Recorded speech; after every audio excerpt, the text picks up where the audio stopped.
الهجرة رحلة هادينا.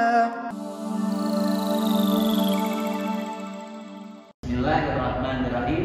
Inna a'tainakal kautsar fasholli li rabbika wanhar. Inna syani'aka huwal abtar. Inna a'tainakal kautsar. Sesungguhnya kami telah memberikan kepadamu sesuatu yang bernama Al-Kautsar. Apa itu Al-Kautsar? Nanti kita bahas. Fasholli li rabbika wanhar. Maka hendaklah engkau melaksanakan sholat karena Tuhanmu dan menyembelih untuknya atau menyembelih karena. Inna syani'aka huwal abtar. Sesungguhnya orang yang membencimu itulah orang yang terputus. Assalamualaikum warahmatullahi wabarakatuh.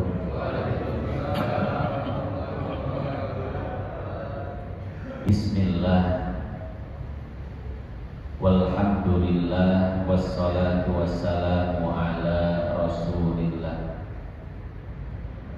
Muhammad bin Abdillah wa ala alihi wa sahbihi wa mawala.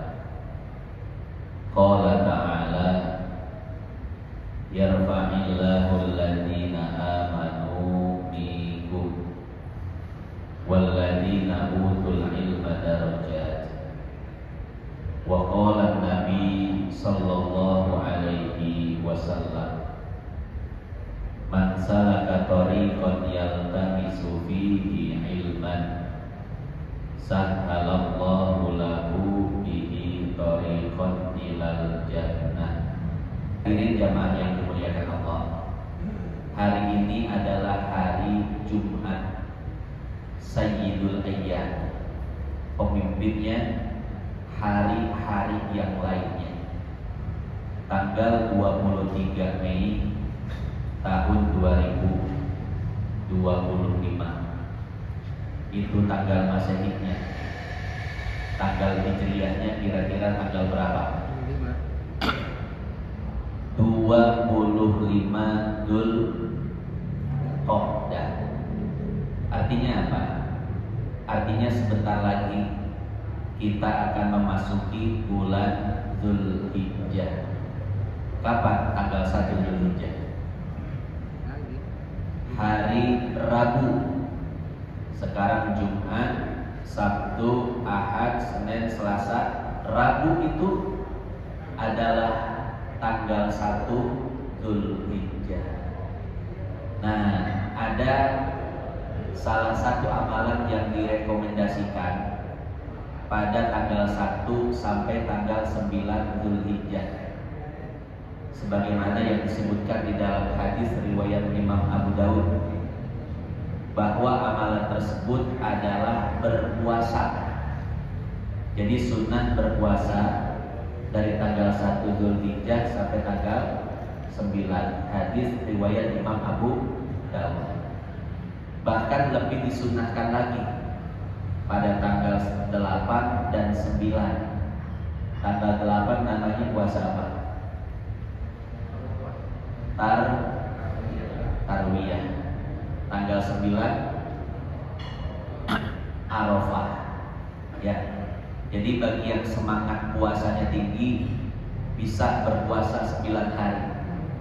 Tapi kalau yang sibuk ya boleh 2 hari deh, 8, 9 Dzulhijjah.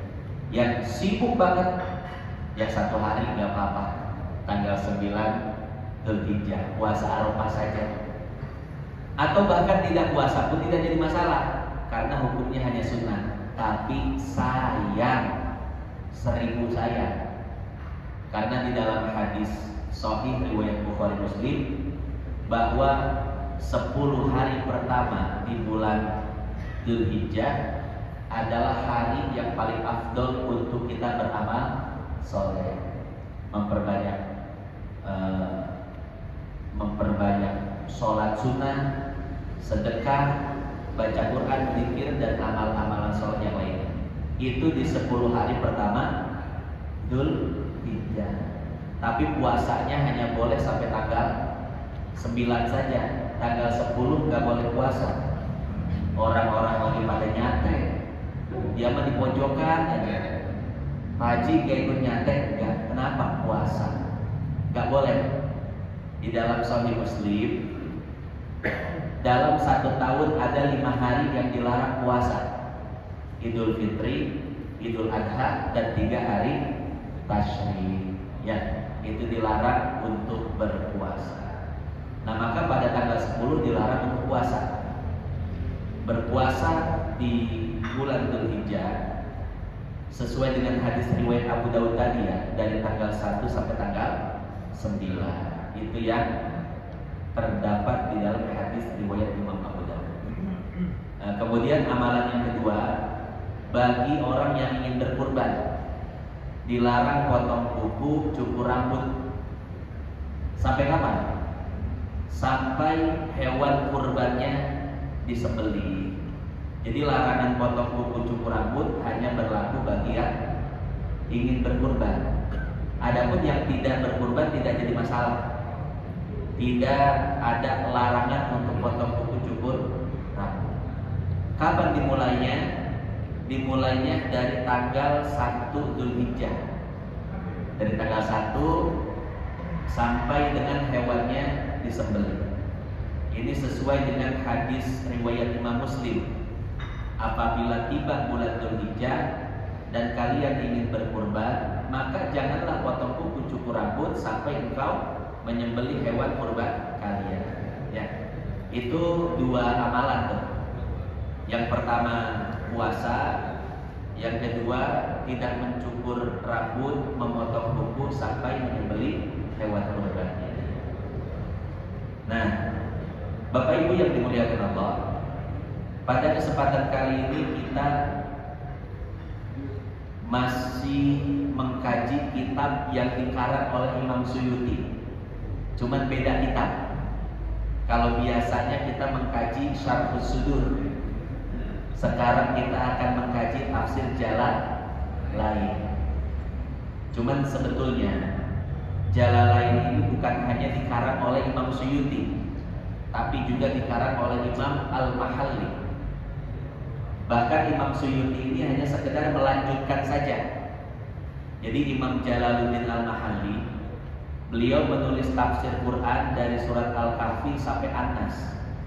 Setelah An-Nas selesai, beliau menulis dari depan surat Al-Fatihah selesai. Begitu selesai menafsirkan surat Al-Fatihah, beliau wafat. Dan di kemudian hari, proyek tafsirnya ini dilanjutkan oleh Imam Suyuti dari surat Al-Baqarah sampai surat Al-Isra. Ya, makanya tafsir ini dinamakan tafsir Jalalain. Tafsir 2 Jalal. Pertama Jalaluddin Al-Mahalli, yang kedua Jalaluddin As-Suyuti. Nah, pada kesempatan kali ini kita akan membahas tafsir surat Al-Kautsar. Berarti yang akan kita bahas itu tafsir yang ditulis oleh Jalaluddin Al-Mahalli. Ya, karena Suyuti dari Al-Baqarah sampai Al-Isra, Mahalli dari Al-Kahfi sampai selesai. Nah, berarti Al-Kautsar ini ditulisnya oleh Mahalli. Ya. Nah, maka nanti yang akan saya sebutkan adalah Jalaluddin Mahallinya, bukan Jalaluddin As-Suyutinya. Walaupun ini proyek bersama ya. Hadirin jamaah yang dimuliakan Allah, sebelum kita memasuki pembahasan tafsir surat Al-Kautsar, ada yang bilang sama saya, Pak Ustadz, saya senang kalau Ustadz lagi bahas tafsir. Kenapa? Karena tafsir itu buat sebagian orang merupakan satu kajian yang baru. Biasanya di kita kan kajian fikih, hadis, tasawuf gitu ya, jarang yang bahas tafsir. Nah, tentu ini menjadikan saya bersemangat juga untuk membuka kajian tafsir. Cuman saya buka kajian tafsir itu di Masjid Al-Muhajirin Kancil. Ini kira-kira Al-Muhajirin Kancil di mana? Jababeka. Setiap Ahad pertama saya buka kajian tafsir ayatil ahkam, tafsir yang memuat ayat-ayat hukum. Nanti larinya ke fikih juga, cuman pembahasan fikih yang lebih luas, yang lebih komprehensif, bukan cuma Syafi'i saja yang dibahas, tapi 4 mazhab, bahkan di luar 4 mazhab itu dibahas. Nah, sebelum kita memasuki surat Al-Kautsar, sedikit saya menjelaskan tentang makna daripada tafsir. Apa itu tafsir? Pembahasan tafsir menjadi penting. Kenapa? Karena kalau kita lihat di dalam kitab-kitab ulumul Quran, para ulama terbagi menjadi 2 tentang memaknai tafsir. Ada yang memaknai tafsir dengan makna yang sangat sempit, dan ada yang memaknai tafsir dengan makna yang sangat luas, bahkan terlalu luas sampai-sampai tidak ada batasnya. Maka di sini saya akan menyimpulkan dan mengambil jalan tengah agar pemahaman tafsir ini komprehensif, tidak terlalu sempit, tidak terlalu luas, al-jami al-mani. Nah, pertama, kita bisa lihat di dalam kitab Mafhumut Tafsir wa Ta'wil wal Istinbat wal Mufassir. Ini dikarang oleh Syekh Musa'id bin Sulaiman At-Tayyar. Beliau memaknai tafsir dengan pengertian yang sangat sempit. Jadi tafsir menurut beliau adalah menjelaskan makna eksplisit Al-Quran. Kira-kira makna eksplisit itu apa? Makna eksplisit itu makna yang tersurat, makna yang jelas. Nah, menurut beliau tafsir itu hanya sekedar menjelaskan makna eksplisit, bukan makna implisit. Artinya apa? Makna implisit atau makna yang tersirat itu tidak termasuk dalam kategori tafsir. Tapi beliau mengkategorikan makna tersirat sebagai istinbat. Jadi ada tafsir, ada istinbat. Itu beda. Kata beliau, tafsir itu sekedar menjelaskan makna eksplisit, sementara yang menjelaskan makna implisit itu namanya istinbat. Makanya tafsir isyari yang dilakukan oleh para sufi itu termasuk daripada istinbat, bukan daripada tafsir. Ini menurut beliau. Maka kalau kita lihat tafsir versi beliau ini maknanya sangat sempit sekali ya. Jadi hanya sekedar makna eksplisit saja, makna tekstual saja ya. Adapun makna implisit, makna tersirat itu tidak termasuk tafsir. Nah, terbalik dengan beliau yaitu Syekh Ibnu Ashur. Beliau ini ahli tafsir kontemporer. Saya punya kitabnya di rumah, At-Tahrir wa Tanwir, atau kebaliknya At-Tanwir wa Tahrir. Kurang lebih itu At-Tahrir wa Tanwir, itu kitab tafsir beliau. Nah, di dalam tafsirnya beliau memaknai tafsir dengan sangat luas. Kata beliau, tafsir itu bukan sekedar makna eksplisit, tapi juga makna implisit. Cuman beliau tidak membatasi sampai mana makna implisit yang masuk kategori tafsir. Sehingga pemaknaan tafsir menurut beliau itu sangat luas sekali. Tafsir sufi masuk, tafsir teologi masuk, tafsir saintifik masuk. Makanya kitab-kitab ensiklopedia tafsir yang besar-besar seperti Mafatihul Ghaib karangan Imam Fakhrur Razi, atau Al-Jamil Ahkamil Quran karangan Imam Al-Qurtubi, dan kitab-kitab tafsir yang berjilid-jilid bahkan puluhan jilid itu termasuk dalam kategori tafsir kalau menggunakan pengertian Imam Ibnu Ashur. Nah, tapi saya dalam penelitian disertasi saya, program doktoral saya S3, saya menyimpulkan dan mengambil jalan tengah ya, bahwasanya yang namanya tafsir adalah menjelaskan makna eksplisit Al-Quran dan mengungkap makna implisitnya yang masih terkait dengan lafadznya. Ini sebagai jalan tengah daripada dua definisi dan dua makna tafsir tersebut. Ya. Nah, saya menyimpulkan hal tersebut berdasarkan konsep dalam ilmu semantik. Bahasa Arabnya ilmu dilalah. Ilmu ini juga sudah dikonsep dalam usul fikih dan dalam ulumul Quran. Ya. Al-kashfu an muradillah ibaratan au isyaratan. Mungkin kalau di bahasa Arab kan seperti itu. Yaitu menjelaskan makna eksplisit ayat Quran dan mengungkap makna implisitnya dengan syarat. Makna implisit itu masih terkait dengan lafaz Al-Quran. Karena makna implisit itu sangat luas. Kalau kita lihat ke dalam usul fikih atau ke dalam kitab-kitab mantik, kitab filsafat, logika Islam, itu cara memahami makna banyak. Ada ini makna implisit ya, cara memahami makna implisit. Ada dalalah isyarah, ada dalalatul nas, ada dalalatul mafhum, ada dalalah mafhum muwafaqah, dalalah mafhum mukhalafah, ada dalalah mafhum al-muttarid, dalalah al-muttarid dan lain sebagainya. Nah, di sini saya membatasi hanya dalalah isyarah yang termasuk dalam kategori tafsir. Kenapa seperti itu? Karena kalau kita tinjau dalam kitab-kitab tafsir atau dalam dialek Al-Quran sendiri, Pak, sebetulnya Al-Quran itu tidak bisa lepas daripada isyaratun nas. Bahkan terkadang isyarat Quran yang menjadi maksud sesungguhnya daripada kalamullah atau ucapan Allah Subhanahu wa taala. Saya kasih contoh. Ayat tentang riba. Allah Subhanahu wa taala berfirman, "Wa ahallallahu al-bai'a wa harrama riba." Allah menghalalkan jual beli dan mengharamkan riba. Coba, maksud dari ayat Quran ini apa?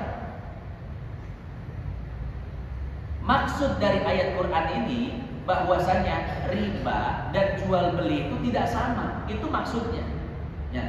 Dan ternyata maksud ini dilihat dari konteksnya, tujuan awal, yang mana dalam ilmu dilalah itu namanya dalalah isyarah.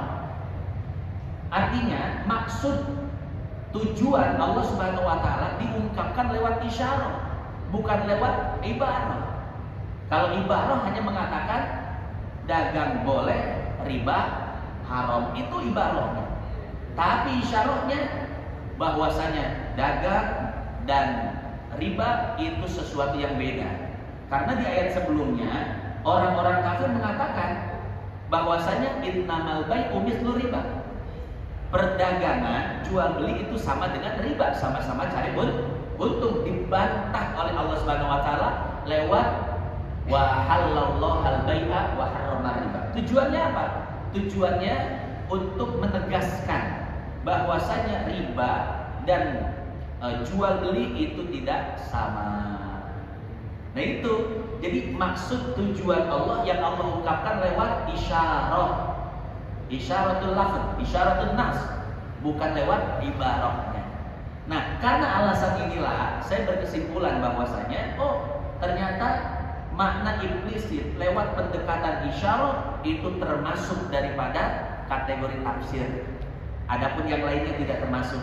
Kenapa? Karena untuk sampai pada kesimpulan butuh al-wasithah, perantara. Sementara isyarah tidak butuh perantara. Apalagi kias itu perantaranya kuat sekali. Tidak bisa sampai pada kesimpulan kias kecuali harus lewat perantara. Illah perantaranya. Begitu pula dalalatul nas pakai perantara. Dalalatul mafhum muwafaqah pakai perantara. Nah, kalau dalalah isyarah tidak pakai perantara, maka saya masukkan dalam kategori tafsir. Nah, kalau ngaji tafsir begitu Pak ya. Ya, walaupun agak ngambang-ngambang, insya Allah sedikit ada gambaran Pak ya. Nah, sekarang baru kita masuk apa? Tafsirnya.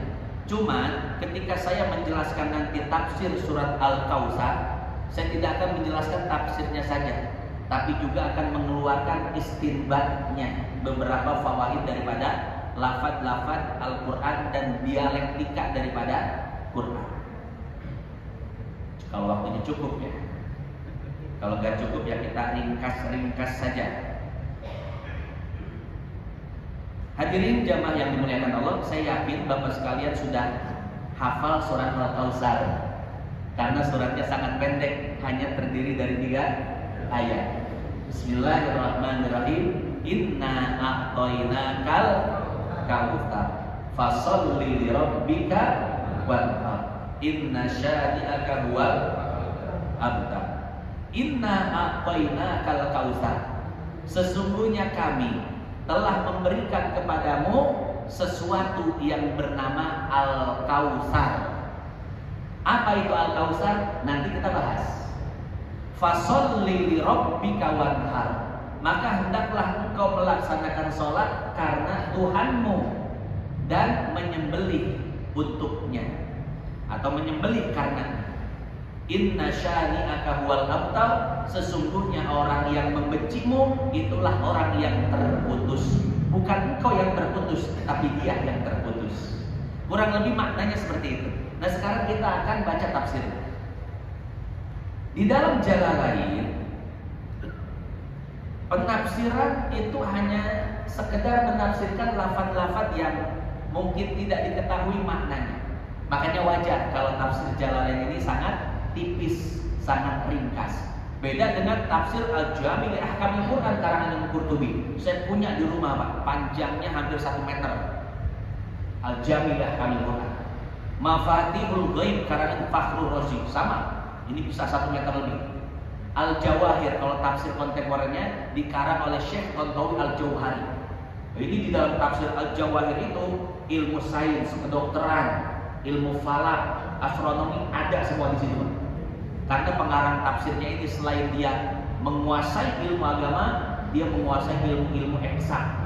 Matematikanya jago, sejarahnya, ilmu kedokterannya, ilmu sainsnya, fisikanya. Makanya tafsirnya itu dipenuhi dengan apa? Dengan tafsir-tafsir ilmiah. Saya ada juga kitabnya di rumah, ya. Atau misalkan Al-Futuhat Al-Ilahiyah, hasyiah daripada tafsir Jalalain. Itu ada 10 jilid saya di rumah, cetakan Darul Fikri Al-Jadid. Nah, sekarang kita bahas tafsir yang singkat-singkat saja, ya.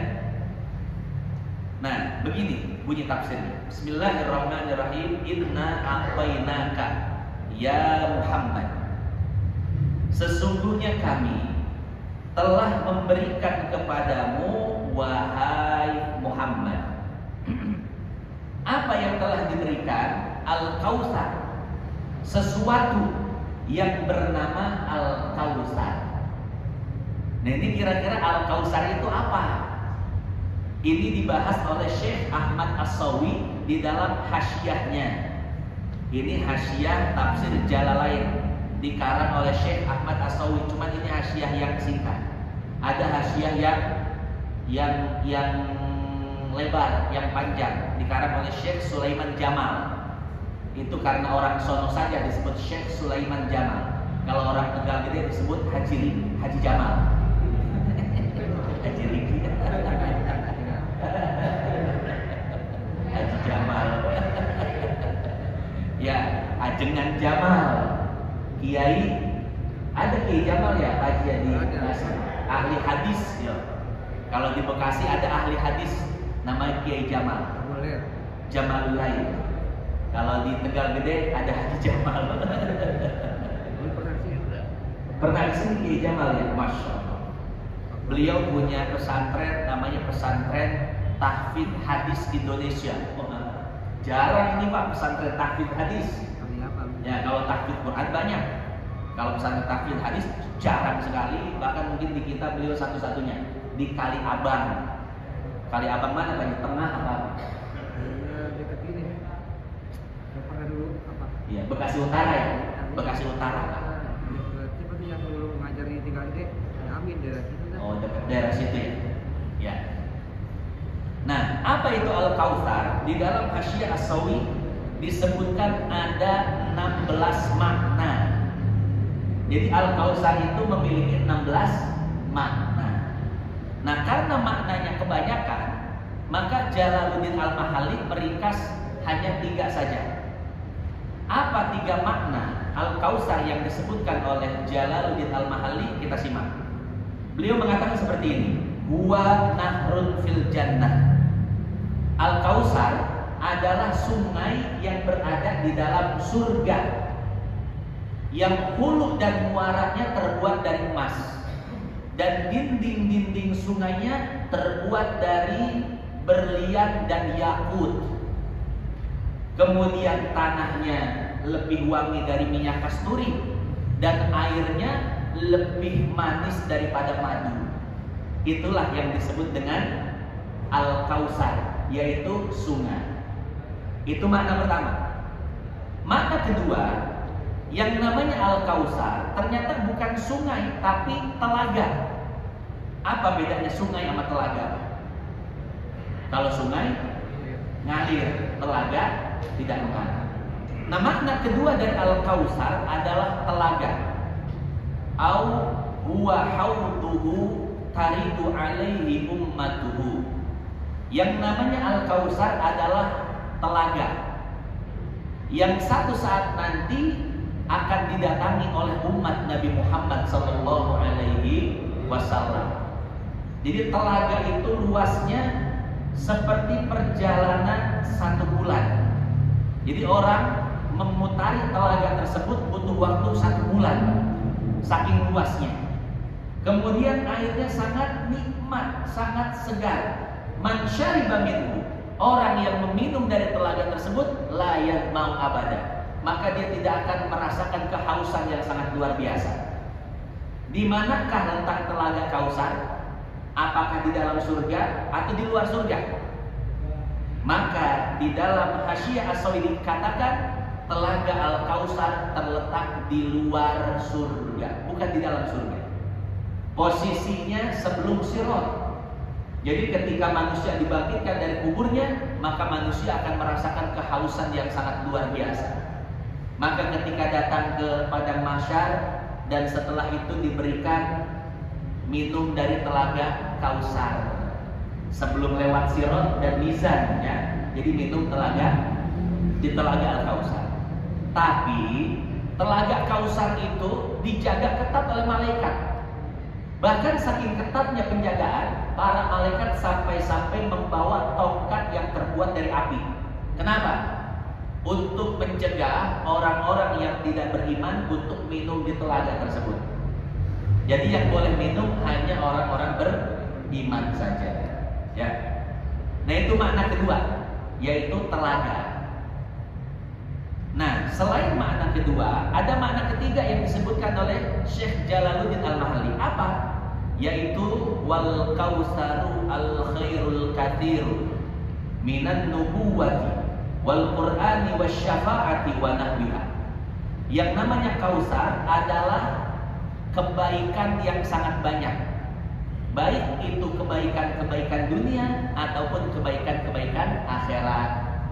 Seperti apa? Seperti Rasul telah diberikan derajat kenabian, diberikan Al-Quran, diberikan syafaat dan lain sebagainya. Nah, pemberian dari Allah itu yang sangat banyak jumlahnya dinamakan Al-Kautsar. Jadi kalau kita teliti secara metodologinya, Bapak Ibu, ternyata Imam Jalaluddin Al-Mahalli menafsirkan Al-Kautsar dengan 2 metode. Pertama dengan birriwayah, menafsirkan dengan berpedoman pada riwayat.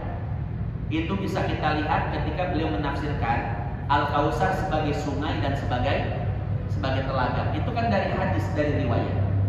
Nah, ketika beliau menafsirkan Al-Kautsar dengan kenikmatan duniawi dan ukhrawi yang sangat banyak, maka beliau berpedoman atau menggunakan metode biddiroyah dengan ijtihad dan pendapat beliau sendiri. Boleh nggak Pak pakai pendapat sendiri dalam menafsirkan Al-Quran? Sekelas beliau boleh, tapi kalau sekelas kita, ya jangan berani-berani deh ngomong makna Al-Quran. Menurut saya maknanya apaan? Ya, jadi kalau menafsirkan Al-Quran jangan pakai pendapat saya, jangan pakai asumsi saya. Ini buat kelas-kelas kita ya. Kenapa? Karena kata Nabi, man fassarul Qur'an bi ra'yihi falyatabawwa maq'adahu minan nar. Barang siapa yang menafsirkan Quran dengan pendapatnya sendiri, dengan pikirannya, padahal dia tidak punya ilmu, namun sorok, mantek, balagoh, nggak kenal. Fikih, usul hadis, ulumul Quran, usul tafsir, qawaid fikih, nggak tahu. Tapi dia berani menafsirkan Al-Quran. Kata Nabi, maka hendaklah dia bersiap-siap, karena di akhirat sudah disiapkan baginya sebuah tempat di neraka. Jadi Pak, ada neraka khusus untuk orang tersebut. Ini udah dikasih lapak di neraka khusus untuk orang yang berani menafsirkan Al-Quran tanpa ilmu. Makanya Bapak kalau ditanya tentang makna ayat Quran, wallahu alam aja. Tanya ahlinya, tanya ustadznya, tanya kiainya. Ya, jangan menurut saya begini, jangan. Nanti terkena ancaman daripada hadis tersebut. Makanya saya nggak berani tafsir Quran. Saya ini hanya menyampaikan tafsir Quran. Beda Pak. Kalau ulama menafsirkan Al-Quran, kalau saya menyampaikan tafsir Al-Quran yang sudah dibuat oleh para ulama. Ya. Padahal saya tahu. Nah, sorok, mantek, balago terbagi menjadi 3, badi, bayan, ma'ani. Saya tahu. Usul fikihnya, qawaidnya, ulumul Qur'annya, hadisnya, ulumul hadisnya, jarh takdilnya. Tapi saya tidak berani menafsirkan Al-Quran. Ya. Nah, yang tahu aja nggak berani, apalagi ya? Ini hati-hati Pak. Kebanyakan yang berani nafsirin Quran itu emang orang-orang yang nggak tahu, tidak tahu konsekuensinya. Nah, jadi seperti itu. Maka kalau ditanya tentang makna ayat Quran, kalau yang Bapak tahu dari guru, sampaikan, kata guru saya begini. Tapi kalau tidak tahu, bilang wallahu a'lam. Nah, jadi seperti itu ya. Ada tafsir bil riwayah, ada tafsir bil dirayah. Itu ayat yang pertama. Ayat yang kedua, kata Allah, fasholli li rabbika. Ini fa dalam ilmu sastra Arab namanya fa sababiyah. Artinya apa? Karena sebab aku memberikan nikmat yang banyak padamu, hendaklah engkau bersyukur kepadaku. Bagaimana cara bersyukur padaku? Sholli, hendaklah engkau melaksanakan sholat li rabbika, karena Tuhanmu. Sholat apa yang harus dilaksanakan? Sholat Idul Nahri, yaitu sholat Idul Adha. Coba Bapak sekalian, apa bedanya sholat Idul Adha dan sholat Idul Fitri? Bedanya itu, sebelum sholat Idul Fitri maka disunahkan untuk makan. Jadi habis subuh kita nyarap dulu tuh, ngopi dulu. Yang NU ngudut dulu, sunnah itu sebelum sholat Idul Fitri. Tapi sebelum sholat Idul Adha disunahkan untuk tidak mengkonsumsi apapun. Gak makan dulu, gak minum dulu. Sampai kapan? Sampai selesai sholat Idul Adha. Bahkan disunahkan makanan yang pertama kali masuk ke mulut itu adalah daging kurban. Jadi begitu dieksekusi kurbannya dipotong, langsung sate Pak. Yang melaksanakan sunnah. Ini Pak, yang luar biasa itu di kita ya. Di kita ini yang namanya kurban itu terkoordinasi bagi. Ada panitia yang secara sukarela. Kalau di Arab, korban sendiri-sendiri di rumah masing-masing mereka membeli. Setelah itu mereka keluarganya yang mendistribusikan ke fakir miskin. Jadi kebersamaan itu nggak ada. Makanya di Arab itu, ya khususnya dulu saya sempat tinggal ya di Yaman. Itu kita Idul Adha pulang ke pondok tidur, ya, atau ngobrol. Masyarakat juga sama, Idul Adha setelah itu nongkrong, kumpul-kumpul keluarga, nyembelih masing-masing di rumah-rumah. Selesai Pak, nggak ramai. Di kita habis Idul Adha apa? Oh, anak kecil ngumpul di lapangan. Kemudian pedagang baris, ya. Panitia siap ngasah golok, kemudian yang berkurban siap untuk menyaksikan. Rame. Kebersamaannya itu luar biasa. Nah, kita patut syukuri Pak, budaya, tradisi, adat, istiadat di kita. Di kita itu Pak, sesama tetangga tahu. Kalau di Arab kadang sesama tetangganya nggak tahu, nggak kenal. Ya.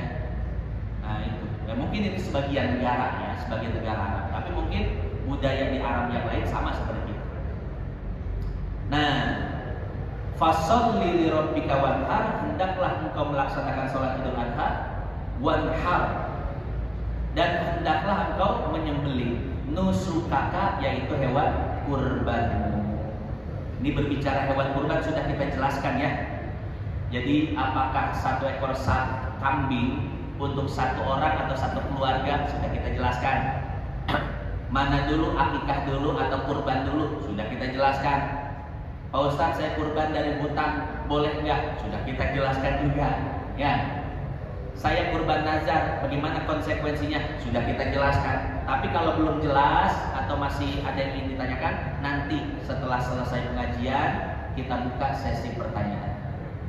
Ayat terakhir, wa inna syani'aka, sesungguhnya orang yang membencimu, ay mubghiduka, huwal abtar, dialah yang terputus dari rahmat Allah. Bukan engkau yang terputus wahai Muhammad, tapi dia orang yang membencimu, yang bernama Al-As bin Wa'il.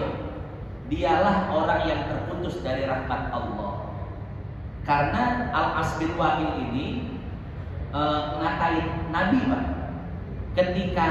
Ketika Al-Qasim itu anak Nabi, anak laki-laki wafat, maka Al-As bin Wa'il ini ngatain Nabi, Muhammad, antal abtar, engkau itu orang yang terputus. Karena orang Arab itu sangat bangga dengan anak laki-laki, ya. Anak laki-laki itu sebagai penerus daripada perjuangan orang tuanya. Maka ketika Nabi Shallallahu Alaihi Wasallam anaknya wafat, beliau dikatain bahasa Indonesia yang bakunya apa? Dicaci gitu ya. Ya, beliau itu dicaci ya oleh Al-As bin Wa'il. Muhammad, engkau orang yang terputus, tidak punya keturunan, tidak punya penerus. Kenapa? Karena anak laki-lakimu wafat, meninggal dunia. Nah, dibela oleh Allah. Wahai Muhammad, jangan sedih. Yang terputus itu bukan kau, tapi yang terputus adalah dia, yang terputus dari rahmat Allah. Al-munqati an kulli khair awil munqatil aqib nazalat fi Al-As bin Wa'il samman nabiyya sallallahu alaihi wasallam abdar inda mauti ibnihi Al-Qasim titik. Karena keterbatasan waktu, maka yang saya sampaikan hanya tafsirnya saja.